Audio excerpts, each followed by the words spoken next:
In the quiet town of Ridgewood, where the streets were lined with Victorian-era houses and secrets whispered through the cracks of old wood, there was a house no one dared to enter.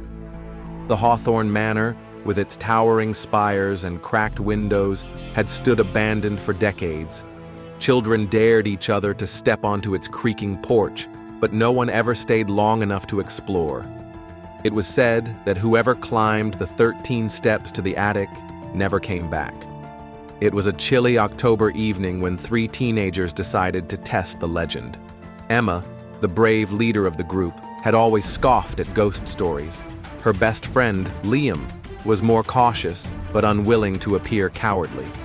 Then there was Sophie, the quiet one, who always seemed to sense things others couldn't. "It's just an old house," Emma said, shining her flashlight on the peeling paint of the front door. "Nothing's going to happen." Liam hesitated. "They say people hear voices on the stairs, and that the attic door locks behind you." Sophie shivered, but said nothing. She had dreamed of the house the night before, a shadowy figure standing at the top of the stairs, waiting. "Let's just get this over with," Emma said, pushing the door open. The air inside was heavy, thick with the scent of mildew and decay. Their flashlights illuminated cobweb-covered furniture and walls lined with faded floral wallpaper. Every creak of the floorboards echoed like a warning. "This place is falling apart," Liam muttered, stepping over a broken chair. Sophie's eyes darted around the room. "We shouldn't be here," she whispered. "It feels wrong." Emma rolled her eyes. "It's just a house. Come on, the stairs are this way." The staircase leading to the attic was narrow and steep, each step covered in a layer of dust. A cold draft seemed to emanate from above, carrying with it a faint, metallic smell. Emma took the first step confidently. "See? Nothing to it." Liam followed reluctantly, his flashlight flickering as he ascended. Sophie was last, her hands trembling as she gripped the banister. As they climbed, a strange sensation washed over them.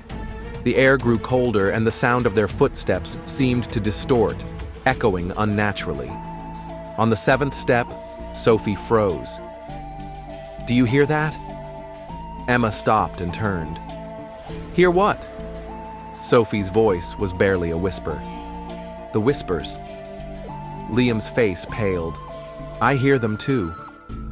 Faint voices seemed to drift from above, speaking in a language none of them recognized. The words were soft but insistent, pulling them upward.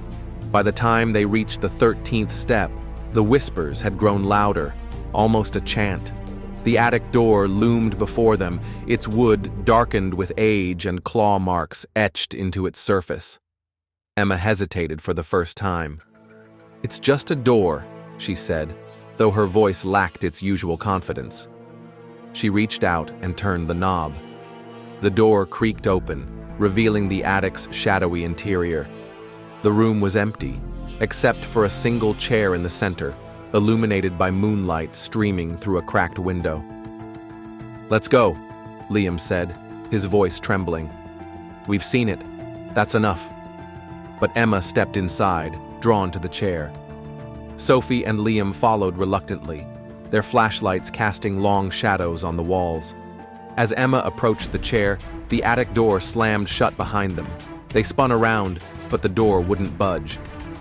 "What's happening?" Sophie cried, pounding on the door. A low, guttural laugh echoed through the attic. The chair began to rock slowly, as if someone invisible were sitting in it. "Who's there?" Emma demanded, her voice shaking. The shadows in the room began to coalesce, forming a tall, humanoid figure with hollow eyes and elongated fingers. It pointed at them, its voice a chilling whisper. "Stay." Panic set in. Liam and Sophie screamed, pulling at the door with all their strength.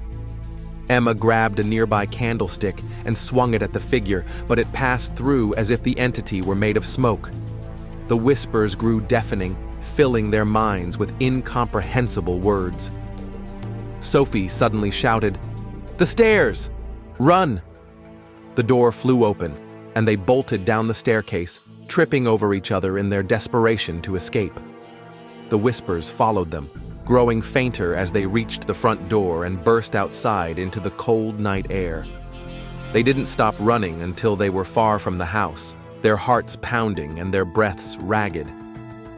When they finally looked back, the attic window was glowing faintly, and the shadowy figure stood there, watching. Emma vowed never to speak of what they had seen, but Sophie couldn't shake the feeling that they had brought something back with them. In the days that followed, she began to hear whispers in her room at night and see fleeting shadows out of the corner of her eye. The legend of the 13 steps to the attic lived on, but now it had new witnesses to its terrifying truth.